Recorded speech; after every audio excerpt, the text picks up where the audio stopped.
இல்லப்பா ஒண்ணு மாமி லாஸ்ட் ஆமா லாஸ்ட் வைக்கிறாங்க ஆர்த்தி கொஞ்சம் தான் எடுக்கிறாங்க லைட்டா லைட்டா லைட்டா லைட் லைட் பாட்டியா பண்ணு ஓகே நீ அப்படிதான் கச்சிப்பில தொடிச்சிட்டு கச்சிப்பில ஒத்தி எடுத்து குட்டி ஸ்மைல் ஸ்மைல் சுஜி ஸ்மைல் சந்தன வைக்கல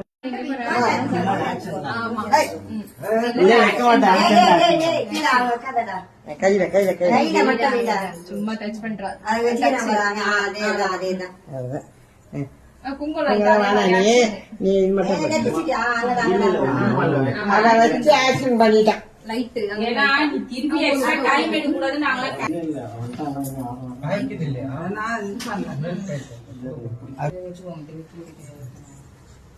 கீழே